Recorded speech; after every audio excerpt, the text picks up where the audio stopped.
நாகர்கோவில் சிறையில் உயிரிழந்த சபரிவர்மன் அவருடைய கேஸ் பற்றி. ஸோ இந்த ஒரு பர்டிகுலர் கேஸ்லையும் நீங்கள் சொல்லப்பட்டது என்னவாக இருந்தது அப்படின்னா, அவர் ஹார்ட் அட்டாக்ல இறந்துட்டாரு அப்படிங்கிற மாதிரியான ஒரு விஷயம் தான். பட் ஃபேமிலி தரப்புல இருந்து அவங்க சொன்ன விஷயம் இல்லை, இது வந்து முற்றிலுமாக திட்டமிட்டு அவர் கொலை செய்யப்பட்டிருக்காரு காவல்துறை அதிகாரிகளால. 3 காவல் அதிகாரிகள் அவர்கள் மீது 8 சிறைவாசிகள் மீது வந்து இங்கே பதியப்பட்டிருக்கு. ஏன்னா நம்ம யூஸ்வலாக இந்த மாதிரி லாக்அப் இடத்துல பார்க்க போனோம்னா போலீஸ் அஃபிஷியல் தான் உள்ளே கொண்டு வரப்படுவாங்க. பட் இதில் சிறை கைதிகள் 8 பேரும் உள்ளே வந்து கொண்டு வரப்பட்டிருக்காங்க. சரி, அப்படி என்ன இருந்தது போஸ்ட்மார்ட்டம் ரிப்போர்ட்டில், ஏன் இந்த விஷயம் வந்து இவ்வளோ சீரியஸாக இருக்குது அப்படின்னு நம்ம பார்த்தோம் அப்படின்னா, அதாவது வலது கையில் இருக்கு 6 காயங்களும், இடது அந்த நெஞ்சுக்கு கீழே இருக்கக்கூடிய பகுதியில் வந்துட்டு 7 சென்டிமீட்டர் அளவிலான காயங்கள் இருந்தது அப்படின்னு சொல்லப்படுது. தலையில 2 காயங்கள், கூடவே அவருடைய ஸ்கல்ல வந்து இன்ஜுரி இருந்துதான் சொல்லப்படுது. ஸோ இப்படி 19 காயங்கள். எப்படி வந்து ஒருத்தரால ஒரு ஹார்ட் அட்டாக்ல இப்படி இறந்து போக முடியும் அப்படிங்கிற ஒரு விஷயம் which is very clear that இவர் ஹார்ட் அட்டாக்ல இறந்து போல அப்படிங்கிறது. ஓகே, இவரும் இந்த இடத்துல வந்துட்டு மாற்றுத்திறனாளி. அப்போ அவருக்கும் இந்த 8 சிறை கைதிகளுக்கும் ஏதோ சண்டை ஏற்பட்டதா வந்து சொல்லப்படுது, அடிச்சுக்கிட்டாங்க அப்படிங்கிற மாதிரி. உள்ள வந்த போலீஸ் அஃபிஷியல் சபரிவர்மனை வந்து பலமா தாக்கியதா, அதனாலதான் உயிர் போயிருக்கு அப்படிங்கிற ஒரு விஷயம் வந்து இப்போ சொல்லப்படுது. ஏன்னா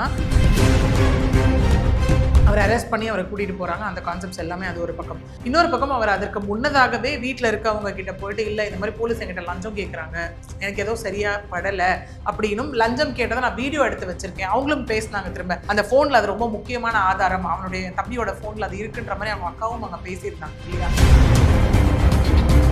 காவல்துறையினர் அவங்க பவரை அவங்க அப்யூஸ் பண்ணக்கூடாது அப்படிங்கிறது தான் ஒரு விஷயம். தட் இஸ் அந்த தென்தாமரைக்குளம் காவல் நிலையத்தை சார்ந்த எஸ்ஐ மீது அவங்க வைக்கிறாங்க, அவரை டிஸ்மிஸ் பண்ணணும், அவர் தான் வந்து இவ்வளோக்கும் காரணம், இது ரிவெஞ்ச் பேஸ்ல கொண்டுட்டு போயிட்டாரு, இன்னொன்று உன் ஹஸ்பண்ட் இறந்துட்டாருன்னு சொல்லி எங்களை சிரிச்சுக்கிட்டே வந்து சொல்றாங்க அப்படிங்கிற மாதிரியான விஷயத்தை எல்லாம் அவங்க முன் வைக்கிறாங்க.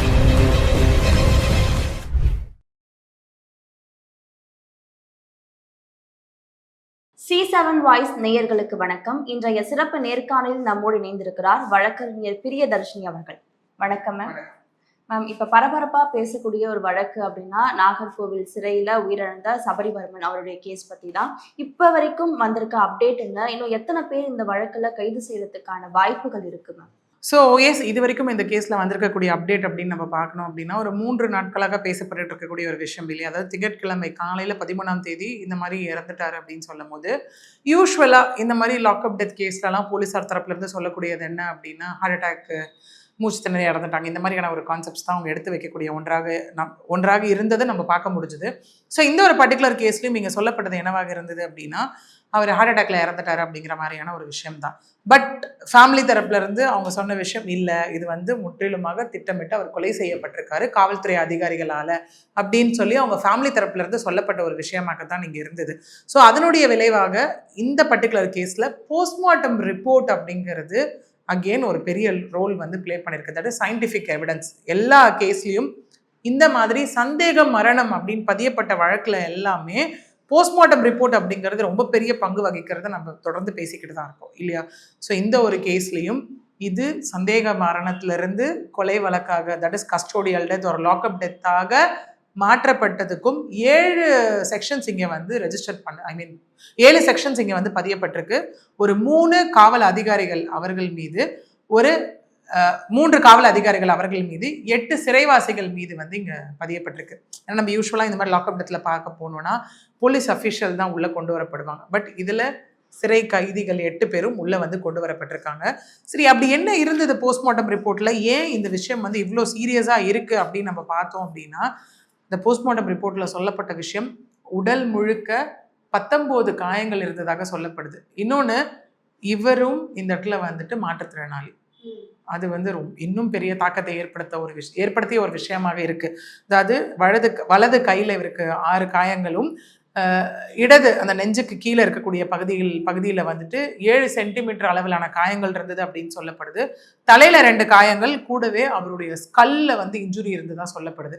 ஸோ இப்படி 19 காயங்கள். எப்படி வந்து ஒருத்தரால ஒரு ஹார்ட் அட்டாக்ல இப்படி இறந்து போக முடியும் அப்படிங்கிற ஒரு விஷயம் which is very clear that இவர் ஹார்ட் அட்டாக்ல இறந்து போல அப்படிங்கிறது. ஓகே, ஸோ இதன் விளைவாகத்தான் அந்த டைம்ல சிறை காவலர்களாக இருந்த 3 பேர் இப்போ அரெஸ்ட் பண்ணப்பட்டிருக்காங்க.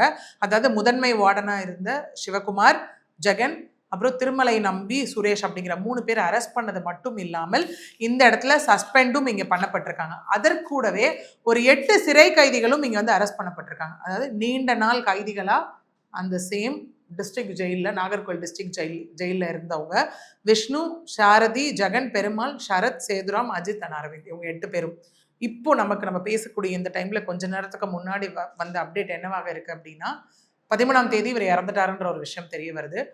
12ஆம் தேதி இரவு வந்துட்டு இவர் ஏதோ லைக் பிரிசன்ல சத்தம் போட்டதாகவும் அப்போ அவருக்கும் இந்த 8 சிறை கைதிகளுக்கும் ஏதோ சண்டை ஏற்பட்டதா வந்து சொல்லப்படுது, அடிச்சுக்கிட்டாங்க அப்படிங்கிற மாதிரி. உள்ள வந்த போலீஸ் அஃபிஷியல் இவர் இறந்து போனவரை சபரிவர்மனை வந்து பலமா தாக்கியதா, அதனாலதான் உயிர் போயிருக்கு அப்படிங்கிற ஒரு விஷயம் வந்து இப்ப சொல்லப்படுது. ஏன்னா என்னவாக இருந்தாலும் அவங்க என்ன குற்றமே செஞ்சிருந்தாலும், ஏன்னா இதுலயும் இங்க என்ன சொல்லப்படுதுன்னா அவர் குட்கா வச்சிருந்தாரு. கண்டிப்பா மேம், அந்த ஒரு விவகாரம் தான் அதிகமா பேசப்பட்டது. அவரு இந்த குட்கா விவகாரத்துக்கு இந்த இவ்வளவு கடுமையான ஒரு தண்டனையா அப்படின்னு சொல்றாங்க. இன்னொரு பக்கம் இதே மாதிரி தாவேகா நிர்வாகி வந்து ஜாமீன்ல வெளிவந்திருக்காரு. இதை ரெண்டுத்தையுமே கனெக்ட் பண்ணி இப்ப அதிகமா பேசப்பட்டுட்டு வருது. எக்ஸாக்ட்லி. ஏன்னா இது ஒருவேளை இங்க அவர் அப்படியே குட்காவே இருந்தாலும் என்னவாக இருந்தாலும் அடிப்பதற்கான எந்த உரிமையும் காவல் அதிகாரிகளுக்கு இங்க கிடையாது. ஏன்னா அவங்க அரெஸ்ட் பண்ணிருக்கலாம். கிரிமினல் ஆக்ட் கீழேயும் cigarettes and other tobaccos products act, COTPA 2003 அந்த ஆக்ட் கீழெல்லாம் எடுத்துட்டு வந்து அவங்க என்ன போலீஸாரோட வேலை, இந்த மாதிரி ஒரு குற்றம் சம்பவத்தில் ஈடுபடுறாங்களா ஒருத்தவங்க, அரெஸ்ட் பண்ணணும், எஃப்ஐஆர் ரெஜிஸ்டர் பண்ணணும், கோர்ட்டில் ப்ரொடியூஸ் பண்ணி தென் சார்ஜ் ஷீட், தென் ட்ரையலுக்கான விஷயத்தை அவங்க கொண்டுட்டு போகணும். இதுதான் போலீஸ் அஃபிஷியல் கரெக்டாக எடுத்துகிட்டு போக வேண்டிய முறை. ஓகே, இதெல்லாம் விட்டுட்டு அடிப்பதற்கான உரிமை இங்கே யார் கொடுத்தாங்கன்றது ஒன்று இருக்குல்ல. ஏன்னா ஒருத்தவங்க வந்து அரெஸ்ட் ஆனாலும் இல்லை இந்த மாதிரியான கைதிகளுக்கு வந்து ஆஸ் பர் நமக்கு பிஎன்எஸ் ஆக்ட் படியாக இருக்கு, ஆஸ் பர் பிஎன்எஸ்எஸ் ஆக்ட் படியாக இருக்கட்டும், இல்லை ஆர்டிகல் 20(1), 20(3) அண்ட் ஆர்டிகல் 21 படியாக இருக்கட்டும், right to personal life and liberty. Okay, அப்புறம் இந்த மாதிரி அன்லாஃபுல்லாக எதுவுமே அவங்க மீது பண்ணக்கூடாது அப்படிங்கிற ஒரு விஷயம், இது எல்லாமான ப்ரொடெக்ஷன் அவங்களுக்கு இருக்கு. சரி, ஒரு காமன் மேனே வந்து எனக்கு இந்த சட்டம் தெரியாதுன்னு சொன்னா கண்டிப்பா அக்செப்ட் பண்ண முடியாது. அப்படி இருக்கும்போது லா பத்தி நன்கு தெரிந்த காவல்துறை அதிகாரிகளே இப்படி பண்றது அப்படிங்கிறது அகெயின் துளி அளவும் அக்செப்ட் பண்ண முடியாத ஒரு விஷயம் தான். இதை வந்து சாத்தான்குளம் வழக்கோட கனெக்ட் பண்ணி சொல்லிட்டு இருக்காங்க. அப்பயும் மாரடைப்பு. அது மட்டும் இல்லாம இந்த குட்கா விவகாரத்துக்கு முன்னாடியே போலீஸ்காருக்கும் இவருக்கும் இடையில சில மனக்கசப்பு ஏற்பட்டிருக்கு. அவர் ஏதோ கேட்டு இவர் தரமாட்டேன்னு மறுத்துட்டாரு, அதோட விளைவாதான் இந்த மாதிரி கேஸ் போட்டிருக்காங்க அப்படின்னு அவங்க மனைவி தரப்புல இருந்து சொல்லப்படுது. என்ன மேம் நடந்தது உண்மையா? எஸ், இங்கேயும் நம்ம பார்த்தோம் அப்படின்னா இறந்து போனவருடைய மனைவி அக்கா அவர்கள் சொல்லக்கூடிய விஷயம் இங்க என்னவாக இருக்கு அப்படின்னா, சம்பவம் அதான் 9ஆம் தேதி நடக்குது, அவர் அரெஸ்ட் பண்ணப்படுறாரு. நாங்கள் வெள்ளிக்கிழமை போய் அவரை பிரசன்ட்ல பார்க்குறோம். பார்த்துட்டு எஸ் நாங்கள் வந்துட்டு பெயில் எடுத்துறோம் அப்படிங்கிற மாதிரி எல்லாம் சொல்லிட்டு வரோம். ஞாயிற்றுக்கிழமை காலையில் வீட்டுக்கு ஒரு போலீஸ் வந்து அவர் போட்டிருந்த அந்த ஒத்தக்கல் கம்பெல்லாம் கொண்டு வந்து கொடுக்குறாரு அப்படிங்கிற மாதிரியும், இன்னொன்று ஏன் அதை கொண்டு வந்து கொடுக்கணும் அப்படிங்கிற மாதிரியான கேள்வி எழுப்பப்பட்டுச்சு. இன்னொன்று பார்த்தோம் அப்படின்னா லைக் வந்து அவர் அரெஸ்ட் பண்ணி அவரை கூட்டிகிட்டு போகிறாங்க, அந்த கான்செப்ட்ஸ் எல்லாமே அது ஒரு பக்கம். இன்னொரு பக்கம் அவர் அதற்கு முன்னதாகவே வீட்டில் இருக்கவங்க கிட்ட போயிட்டு இல்லை இந்த மாதிரி போலீஸ் என்கிட்ட லஞ்சம் கேட்குறாங்க, எனக்கு ஏதோ சரியாக படலை அப்படின்னும், லஞ்சம் கேட்டதை நான் வீடியோ எடுத்து வச்சிருக்கேன், அவங்களும் பேசினாங்க திரும்ப அந்த ஃபோனில், அது ரொம்ப முக்கியமான ஆதாரம், அவனுடைய தம்பியோட ஃபோனில் அது இருக்குன்ற மாதிரி அவங்க அக்காவும் அங்கே பேசியிருந்தாங்க இல்லையா. என்னன்னா ஒரு 10-12 பேக்கெட் சிகரெட்டு, 25,000 ரூபா நீ பணம் கொடுக்கணும் அப்படிங்கிற மாதிரி.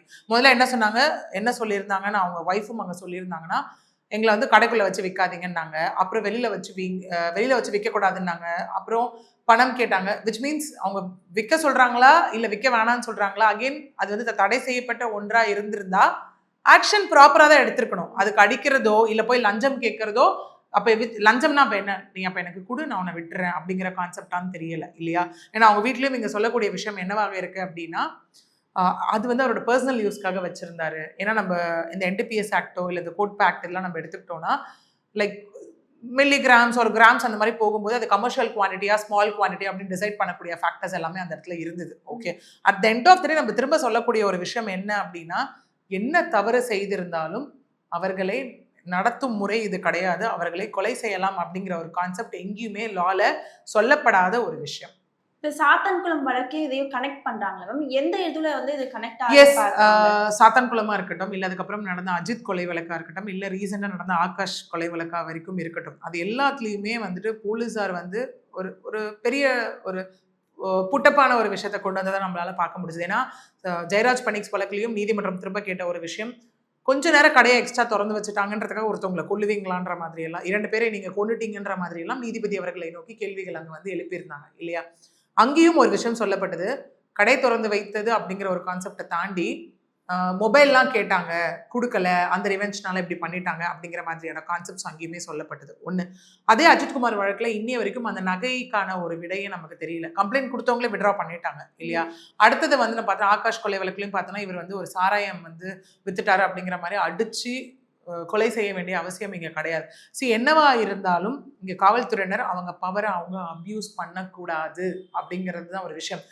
ஒரு என்கவுண்டரே அவங்க பண்ணாலும் அதுக்கு அவங்க ரீசனபிள் இல்லையா. நாளை பின்ன சொல்லுவோம் அவங்க துப்பாக்கிலேருந்து போகிற ஒரு குண்டுக்கும் அவங்க பொறுப்பு அப்படிங்கிற ஒரு கான்செப்ட் இருக்கு இல்லையா. அவங்க நாளை பின்ன என்கவுண்டரே அவங்க பண்ணாலும் அவங்க மீது கேஸ் ரெஜிஸ்டர் பண்ணப்படும், எஃப்ஐஆர், அவங்க போய் ப்ராப்பராக அதை எக்ஸ்பிளனேஷன் கொடுக்கணும். இந்த வகையிலலாம் தப்பித்து போக பார்த்தாங்க, எங்களை வந்து தாக்க பார்த்தாங்க, எங்களை இப்படிலாம் தாக்குனாங்க, அதனால நாங்கள் திரும்ப பண்ணோன்ற அவ்வளோ எக்ஸ்பிளனேஷன்ஸ் கொடுக்க வேண்டி இருக்கப்போ ஜஸ்ட் லைக் தட் அடிச்சிடலாம், நம்ம மூடி மறைச்சிடலாம் அப்படிங்கிறது எந்த விதத்திலையும் நம்ம அக்செப்ட் பண்ண முடியாத ஒரு விஷயம்தான். இந்த வழக்குல அதாவது சபரிவர்மன் மீது இந்த குட்கா வழக்கோட சேர்த்து வேற ஏதாவது வழக்குகள் பதியப்பட்டிருந்ததா, இல்லைன்னா வெறுமையா இந்த குட்கா வழக்குக்காக மட்டும்தான் அவர் கைது செய்யப்பட்டிருந்தாரு? என்ன எஃப்ஐஆர்ல இருந்தது? இது வந்து பார்த்தோம்னா ஒரு 3-4 நாள் நடந்த ஒரு சம்பவம் இல்லையா. வியாழக்கிழமை அவர் என்ன சொல்றாருன்னா லைக் இதுல இன்னொரு அவங்க ஒய்ஃப் தரப்புல இருந்தும் இன்னொரு விஷயமும் இங்க சொல்லப்படுது. என்ன அப்படின்னா இந்த மாதிரி மார்னிங் அவர் முடிச்சுட்டு எனக்கு வந்து சொன்னாரு வீட்டில் ஏதோ சரியில்லைன்ற மாதிரி சொன்னாரு. திரும்ப வந்து ஸ்டேஷனுக்கு கூட்டிட்டு போயிட்டாங்க. ஸ்டேஷன்லேருந்து எனக்கு கால் வந்தது, ஆதார் கார்டு எடுத்துகிட்டு வர சொல்லி கால் வந்தது. திரும்ப நான் ஆதார் கார்டு எடுத்துகிட்டு போகும்போது அங்கே இருந்தக்கூடிய போலீஸ் அஃபிஷியல் வந்துட்டு இல்லை ஆதார் கார்டை வந்து நீ கொடுத்துட்டு போ, நீ வேற யார்கிட்டயாவது போய் சொன்னால் உங்கள் ஹஸ்பண்ட் நாங்கள் ரிமாண்ட் பண்ணிவிடுவோன்ற அளவுக்குலாம் எங்ககிட்ட பேசினாங்க. குடும்ப சூழ்நிலை இதெல்லாம் யோசிச்சு நான் யார்கிட்டையும் போய் சொல்லலை. பட் கடைசியில் பார்த்தா போலீஸ் ரிமாண்ட் பண்ணிட்டாங்க அப்படிங்கிற மாதிரியான ஒரு விஷயத்த அவங்களுடைய ஒய்ஃப் முன் வச்சிருக்காங்க. அவங்களுடைய அக்காவும் இங்கே என்ன சொல்லியிருக்காங்கன்னா மெஜிஸ்ட்ரேட் கிட்ட கூட்டிட்டு போகும்போது தான் அவங்க பேப்பர்ல எழுதினாங்க, அப்ப அந்த போலீஸும் நல்லா ட்ரிங்க் பண்ணியிருந்தாரு அப்படிங்கிற மாதிரியான குற்றச்சாட்டை அவங்க வைக்கிறாங்க. இப்போ அவங்க முழுக்க என்ன சொல்றாங்க அப்படின்னா இந்த ஆசாரி இந்த மாதிரி சிறையில இறந்துட்டாரு அப்படின்னோடனே ஆசாரிப்பள்ளம் மருத்துவமனைக்கு கூட்டிட்டு போயிருக்காங்க.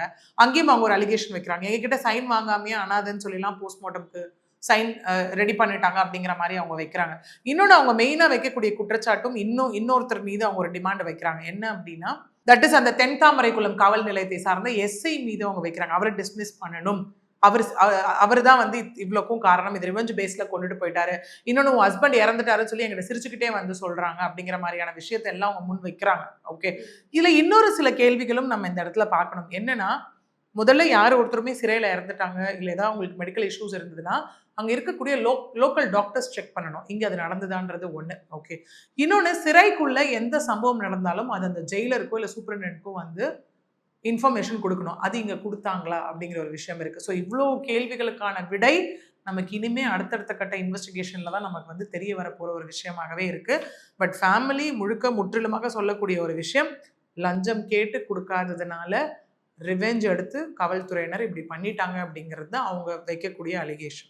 மேம், இந்த வழக்குல வந்து தென்தாமரை குளம் எஸ்ஐ வந்து கைதாகிறதுக்கான வாய்ப்பு இருக்கு. அந்த ஒரு பர்டிகுலர் போலீஸ் ஸ்டேஷனோட எஸ்ஐ மீது இவங்க திரும்ப குற்றச்சாட்டு வைக்கிறாங்க, ஏன்னா அவர் தான் காரணம் அப்படிங்கிற மாதிரி. அகைன் முழுக்க இது எவிடன்ஸை பேஸ் பண்ணி போகக்கூடிய ஒரு கேஸாக தான் இருக்க போகுது.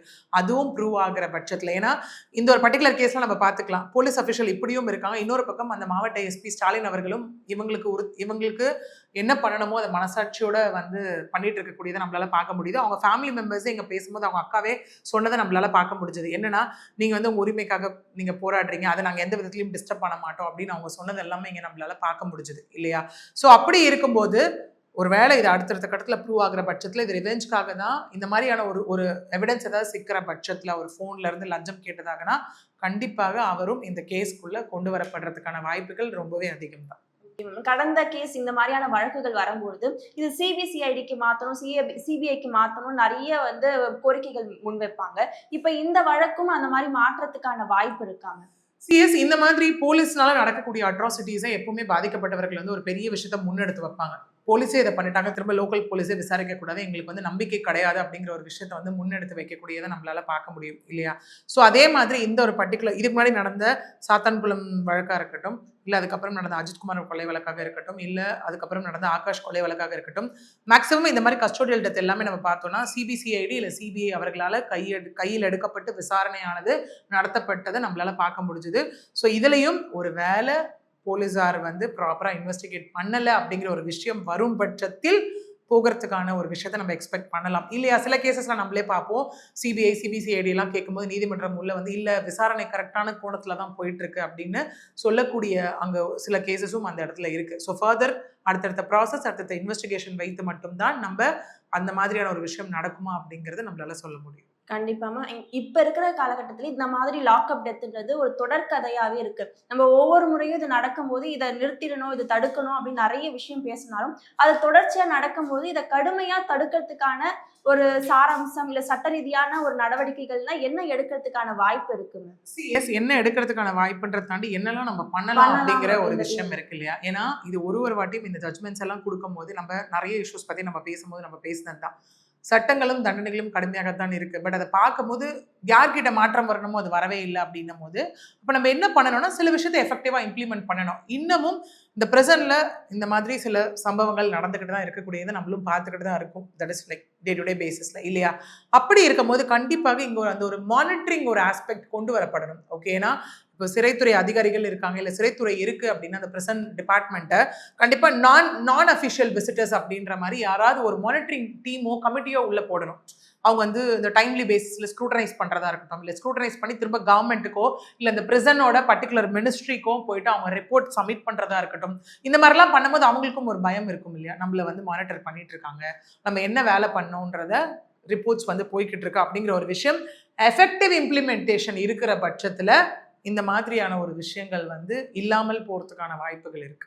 கண்டிப்பா மேம். இப்ப இந்த ஒரு இழப்புன்றது அவருடைய மனைவிக்கு ஒரு பேரிழப்பா தான் பார்க்கப்படுது.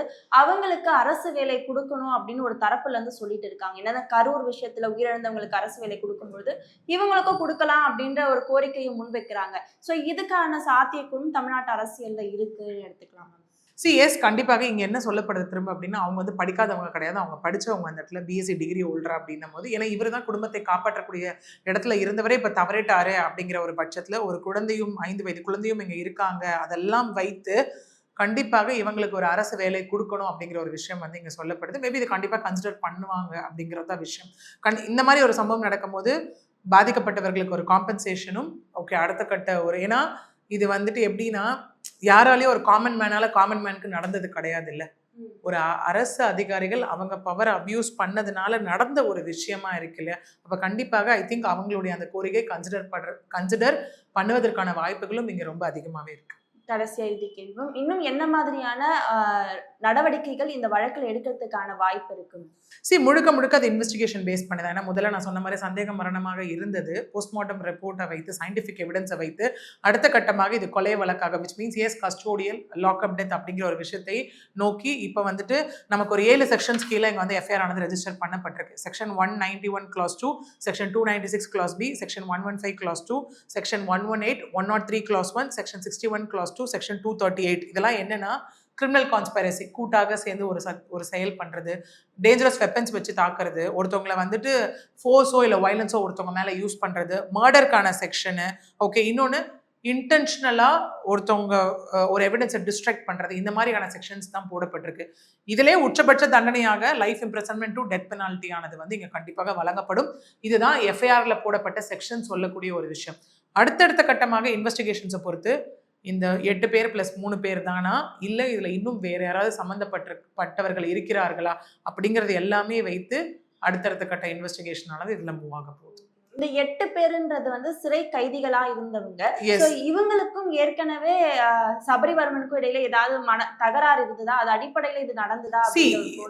this is preliminary. இன்னொன்று Sabarivarman is not an habitual offender. Present போயிட்டு வர ஒரு பர்சன் கிடையாது. இதுதான் ஃபர்ஸ்ட் டைம் இது புட் அப் கேஸ்ன்னு சில தரப்பால சொல்லப்படுது, சில போலீஸ் தரப்பால குட்கா வழக்குன்னு சொல்லப்படுது. இந்த மாதிரி மாறியான ஒரு விஷயங்கள் இருக்கு. இன்வெஸ்டிகேஷன் போக தான் நமக்கு எது வந்து ரியலான ஃபேக்ட் அப்படிங்கிறது நமக்கு தெரிய வரும்.